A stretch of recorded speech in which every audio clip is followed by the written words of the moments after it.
I wanted the gold, and I sought it. I scrabbled and mucked like a slave. Was it famine or scurvy? I fought it. I hurled my youth into a grave. I wanted the gold, and I got it. Came out with a fortune last fall. Yet, somehow, life's not what I thought it. Somehow the gold isn't all. No, there's the land. Have you seen it? It's the cussedest land that I know. From the big, dizzy mountains that screen it to the deep, death-like valleys below. Some say God was tired when he made it. Some say it's a fine land to shun. Maybe, but there are some who would trade it for no land on earth. And I'm one. You come to get rich, damned good reason. You feel like an exile at first. You hate it like hell for a season. Then you're worse than the worst. It grips you like some kinds of sinning. It twists you from foe to a friend. It seems it's been since the beginning. It seems it will be to the end. I've stood in some mighty-mouthed hollows that's plumb full of hush to the brim. And I've watched the big, husky sun wallow in crimson and gold and grow dim, till the moon sets the pearly peaks gleaming, and the stars tumble out neck and crop, and I've thought that I surely was dreaming, with a piece of the world piled on top. The summers, no sweeter wherever, the sunshiny woods all a thrill, the grayling a-leap in the river, the bighorn asleep on the hill, the strong life that never knows harness, the wilds where the caribou call, the freshness, the freedom, the farness. Oh God, I'm stuck on it all. The winters, the brightness that blinds you, the white land locked tight as a drum, the cold fear that follows and finds you, the silence that bludgeons you dumb, the snows that are older than history, the woods where the weird shadows slant, the stillness, the moonlight, the mystery. I've batted goodbye, but I can't. There's a land where the mountains are nameless, and the rivers all run God knows where. There are lives that are erring and aimless, and deaths that just hang by a hair. There are hardships that nobody reckons. There are valleys unpeopled and still. There's the land. Oh, it beckons and beckons. And I want to go back. And I will. They're making my money diminish. I'm sick of the taste of champagne. Thank God when I'm skinned to a finish, I'll pike to the Yukon again. I'll fight. And you bet it's no sham fight. It's hell, and I've been there before. Yet it's better than this by a damn sight. So me for the Yukon once more. There's gold, and it's haunting and haunting. It's luring me on as of old. Yet it isn't the gold that I'm wanting, so much as just finding the gold. It's the great big broad land way up yonder. It's the forest where silence has lease. It's the beauty that thrills me with wonder. It's the stillness that fills me with peace. That was a poem by Robert Service entitled Spell of the Yukon.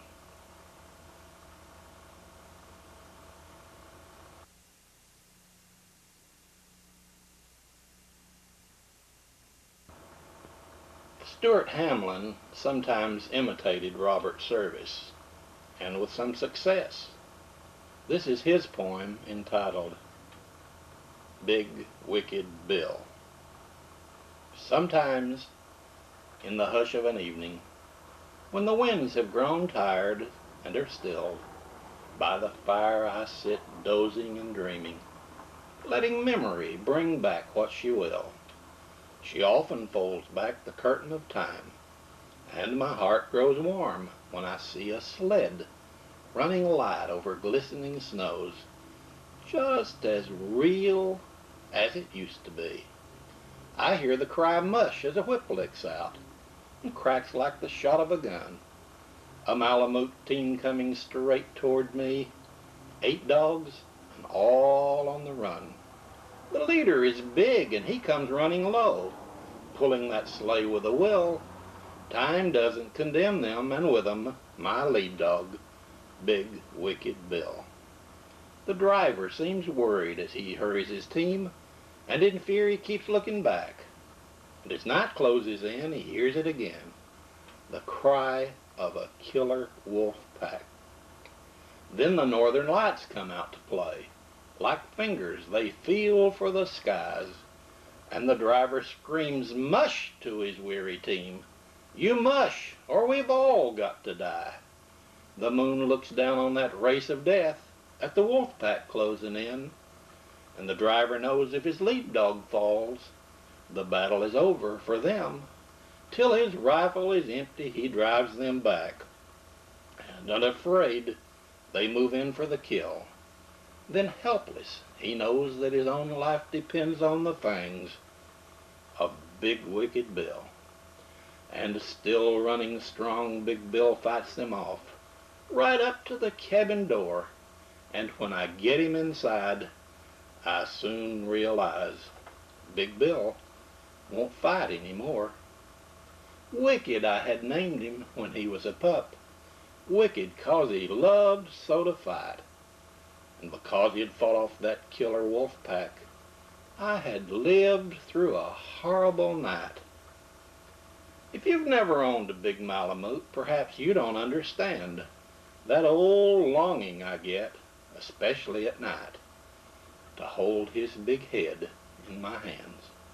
So at times, in the hush of an evening, when the winds have grown tired and are stilled, I sit here, just waiting for memory to call, just hoping she'll bring Big Wicked Bill.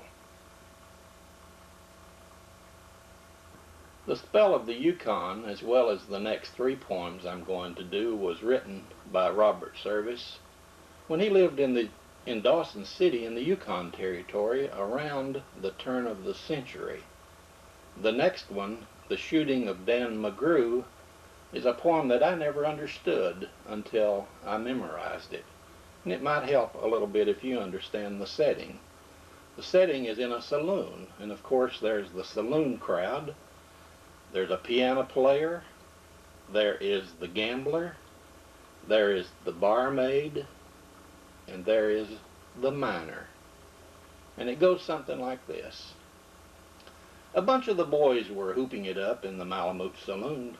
The kid that handles the music box was hitting a ragtime tune. Back of the bar in a solo game sat dangerous Dan McGrew, and watching his luck was his light o' love, the lady that's known as Lou.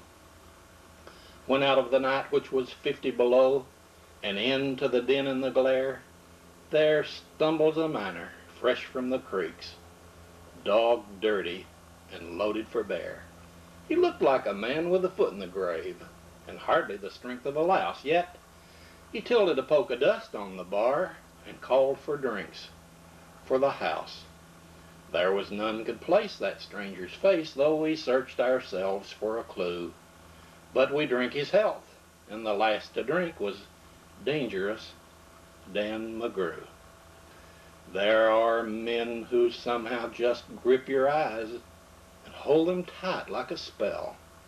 And such was he, and he seemed to me like a man who had lived in hell, with a face most fair and the dreary stare of a dog whose day is done, as he watered the green stuff in his glass, and the drops fell, one by one.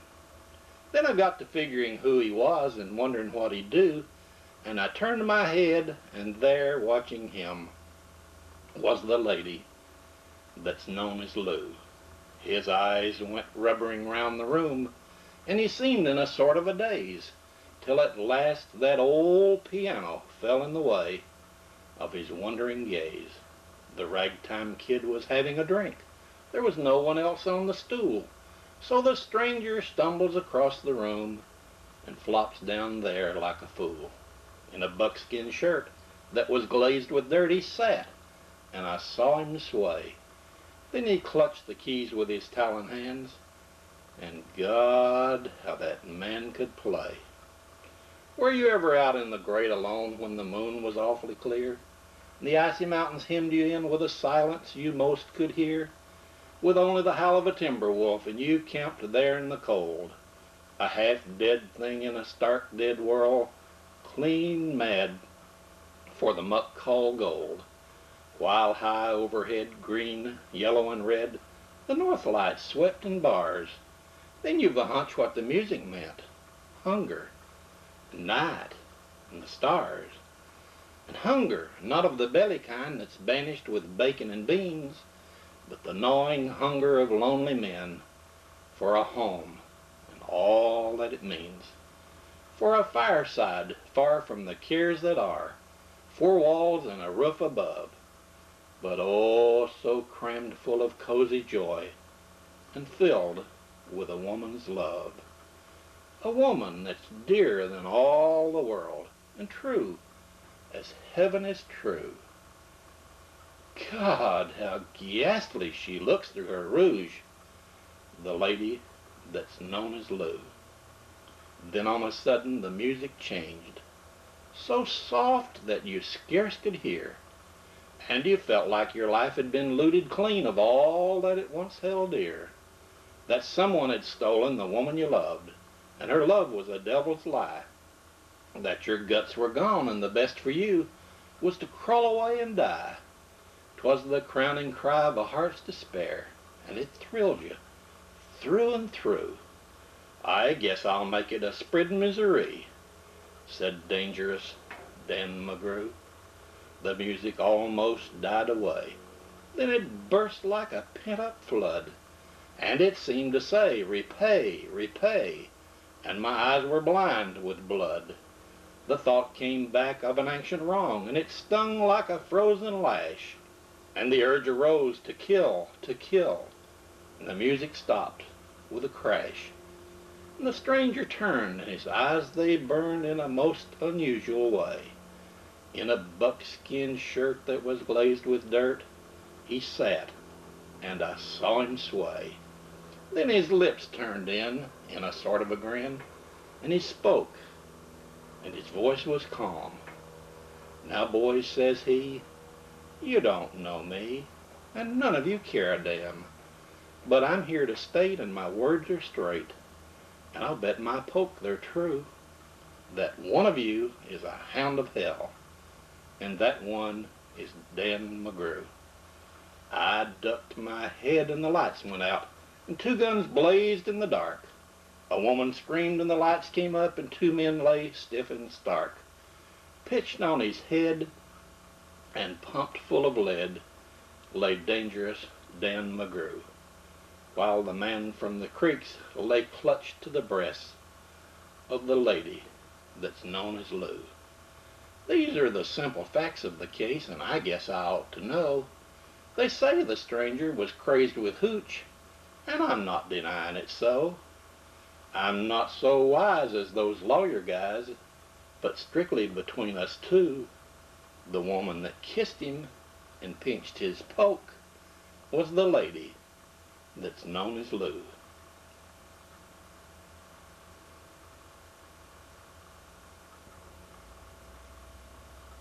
Probably Service's greatest success was the Cremation of Sam McGee. There are strange things done in the midnight sun by the men who moil for gold. The Arctic trails hold their secret tales that would make your blood run cold. The Northern Lights have seen queer sights, but the queerest they ever did see was that night on the marge of Lake LaBarge. I cremated Sam McGee. Now, Sam McGee was from Tennessee, where the cotton blooms and blows. Why he left his home in the South to roam round the pole, God only knows. He was always cold, but the land of gold seemed to hold him like a spell. And he'd often say in his homely way, that he'd rather live in hell. 'Twas on a Christmas day we were mushing our way over the Dawson Trail. Talk of your cold! In the parka's fold it stabbed like a driven nail. If our eyes we closed, then the lashes froze till sometimes we couldn't see. It wasn't much fun, but the only one to whimper was Sam McGee. And that very night, as we lay packed tight in our robes beneath the snow, the dogs were fed and the stars o'erhead were dancing heel and toe. He turns to me and, "Cap," says he, "I'll cash in this trip, I guess. And if I do, I'm asking that you won't refuse my last request." Well, he seemed so low that I couldn't say no. Then he says with a sort of a moan, "It's the cussed cold, and it's got right hold, and I'm chilled clean through to the bone. 'Tain't being dead, it's my awful dread of the icy grave that pains. So I want you to swear, come foul or fair, you'll cremate my last remains." A pal's last need is a thing to heed, so I swore I would not fail, and we started on at the streak of dawn, but God, he looked ghastly pale. He crouched on the sleigh and he raved all day of his home in Tennessee, and before nightfall a corpse is all that was left of Sam McGee.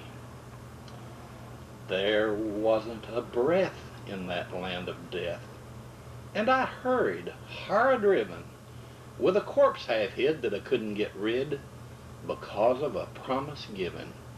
He was lashed to the sleigh, but he seemed to say, "You may tax your brawn and brains, but you promised true, and it's up to you to cremate these last remains."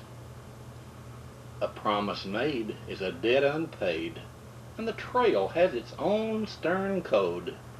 In the days to come, though my lips were dumb, in my heart how I cursed that load.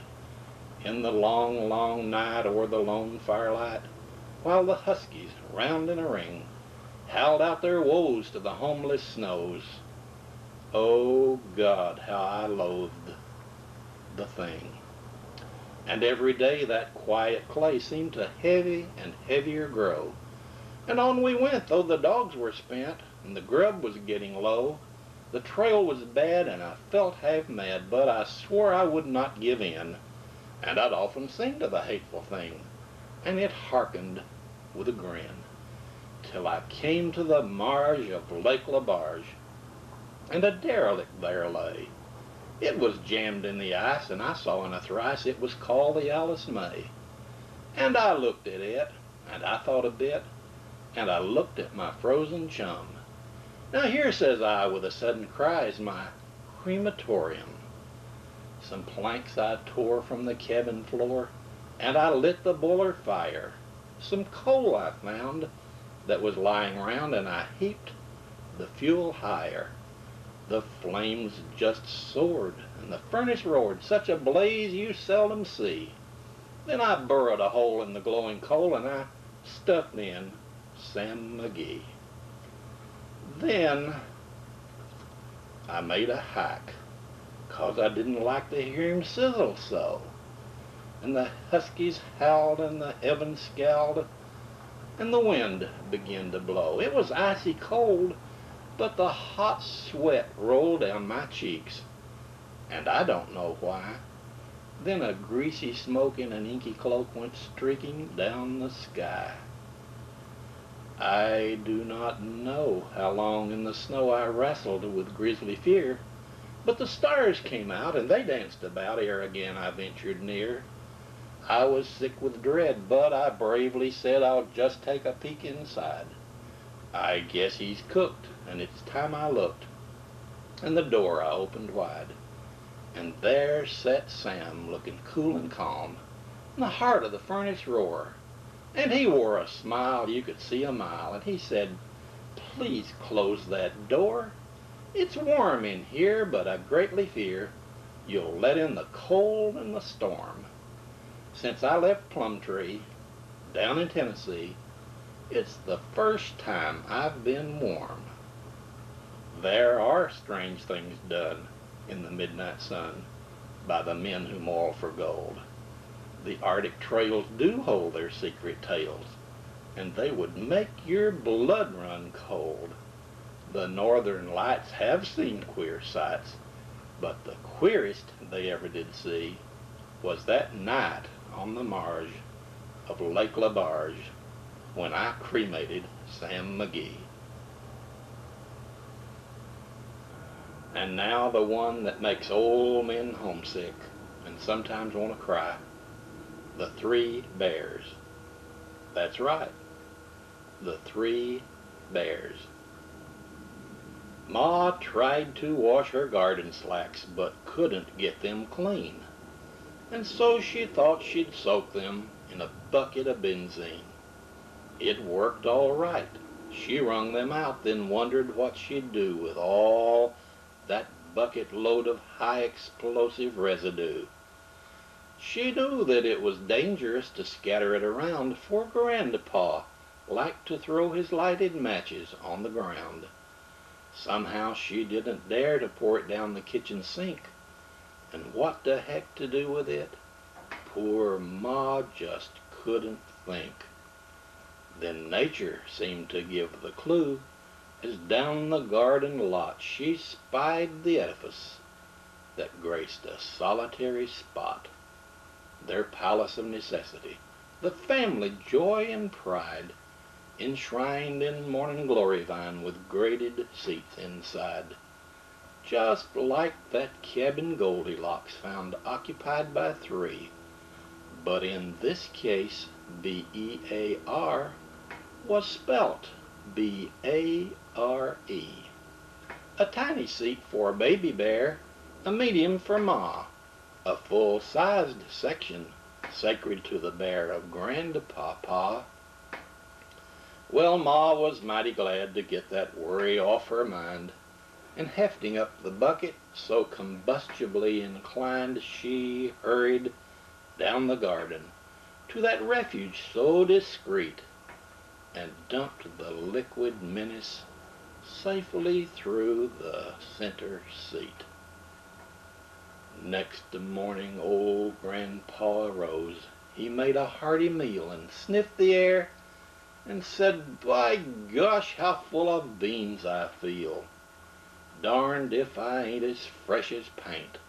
My joy will be complete with just a quiet session on the usual morning seat, to smoke me pipe and meditate, and maybe write a poem, for that's the time that bits of rhyme gets jigging in me dome."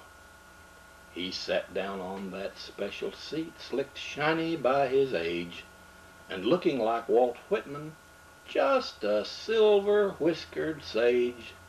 He filled his corncob to the brim and tamped it snugly down and chuckled, "Of a special day I guess this be the crown." He lit the weed, it soothed his need, it was so soft and sweet. And then he dropped the lighted match clean through the middle seat. His little grandchild Rosaline cried from the kitchen door, "Oh, Ma, come quick, there's something wrong. I heard a dreadful roar. Oh, Ma, I see a sheet of flame. It's climbing high and higher. Oh, Mommy dear, I sadly fear our comfort cot's caught fire." Poor Ma was thrilled with horror at them words of Rosaline. She thought of Grandpa's matches and that bucket of benzene. So down the garden, geared on high, she ran with all her power, for regular was Grandpa, and she knew it was his hour. Then gasping Rosaline, she peered into the fire, a roaring, soaring furnace now, perchance old Grandpa's pyre. But as them twain expressed their pain, they heard a hearty cheer. Behold the old rapscallion sitting in the duck pond near, his silver whiskers singed away, a gosh almighty wreck, with half a yard of toilet seat entwined about his neck. He cried, say folks, "Ha! Did you hear the big blowout I made? It scared me stiff. I hope you uns was not too much afraid." Well, now I best be crawling out of this dog-gasted wet, for what I aim to figure out is what the heck I ate.